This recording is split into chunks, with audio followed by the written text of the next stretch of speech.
This is a poem. This is a poem about if anybody has ever told you that you should not think in a certain way, and if anybody has made you, feel that way. This poem is called Morning Breaks, and it's about a man who's fallen off the edge of a cliff. They always said I was over the edge, and now I really am, I'm over the edge. But as I dropped, in a gasp of air, I grasped a branch that I hoped had its roots in the rock or rock-solid roots. But there's a breeze blowing, a stunning storm coming, thickening ink spills and swills on a bleating paper sky. A crowd of rain on the horizon staggers nearer. I sway so, I know so, I slip a little more. So I sway so, I know so, I grip a little more. These tender fingers in a clenched fist. I must have slipped my back when I fell. It hurts like a howl, it stings like a scowl, it weeps and stings again, and the skin splits and spits from my spine sides, and a pain develops muscles that create mouths that simulate sounds of whole cities screaming. There's a storm coming, a coming storm. Dust spits from the cliff top into my river eyes, forcing tears over the banks to flood me. I will not drown in them. I will not drown. I am hanging on. I am hanging on. I am hanging on. In the zip of a thick ribbon of wind, a god or a devil appears floating in front of me. And he tells me in the hunch of a New York accent, let go. Let go. Death is the beginning of the end of the beginning of the end of the beginning of the end of the beginning of the end. And he continues for 41 days and 41 nights of the end of the beginning of the end of the beginning of the end. And in a crack of lightning, the devil or the god vanished. There's nothing more to concentrate on but a storm, the sky, and my breaching back and the cliff and the edge and the uprooting branch, and my knuckles so sore, cracked and numb, they favour a knot of bleeding wood. If I look down, and I do look down, I can see that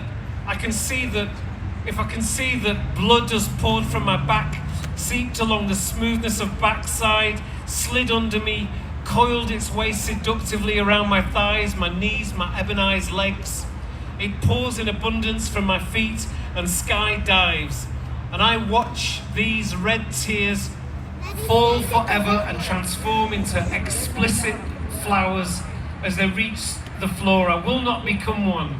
I am hanging on. I am hanging on. I am hanging on. Whispers from above me. From above me, whispers gather. The cliff ledge lined with edgy people of all colours. Some humming, Amazing Grace. Others simply staring. Some I saw pointing down at my back and wincing. A bearded man with his hand on a Bible or a red book or a white book or a leather book or a revolutionary book or a dark green book shouted down to me in sermonic tones deeper than the sea, let go! In the name of let go! A nervous follower peeps over the edge and offers the advice that there's someone down there. They'll catch you.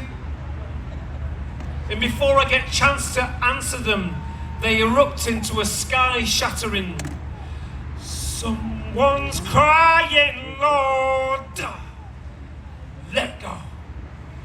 Someone's crying, Lord, let go. The harmony of their collected voices woke the spirit of the sky, and they threw crosses at me. It's raining crosses. I look down past my feet. A man the size of a pea is mouthing the words up to me. Let go. Nighttime was approaching. Breathless I whispered, I will not fall, never have, never will not fall. And as quick as they came is as quick as they were gone. But I am hanging on. I am hanging on. I am hanging on. Darkness cloaked the horror of nighttime, of gangrenous spirits that fed upon open wounds. As lightning struck, I saw glimpses of their faces, demons whose countenance had slipped, whose fingers had stretched, whose nails had curled, whose breath stank so viciously I spewed into the sea my mantra: I am hanging on, I am hanging on, I am hanging on, throughout darkness and fear until sunrise and the stillness of morning breaking. I was a silhouette, me, hanging from a branch against a chalky cliff. Only the sound of my trickling blood, my breaking back, and the moaning sky for comfort. My shadow stretched across the cliff like a script title on handmade paper. The sulking storm retreated into the horizon to collect itself. Even the sea tried to throw off its reflection. And I listened more to the tearing of my back flesh as I hanged, the flapping wet skin of my blooded back as it hanged. Tears painted salt veins along my ebonite skin.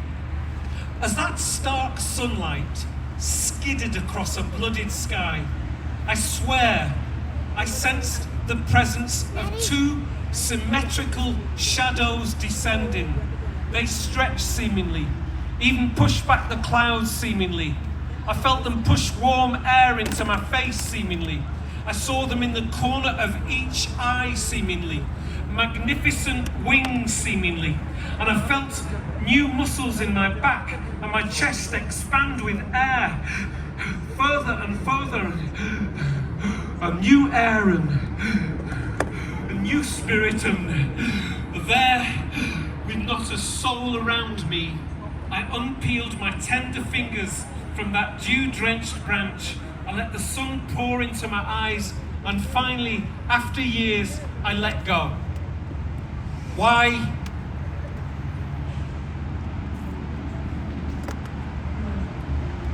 Because I was growing wings all the time, and I can fly. Woo! Thank you.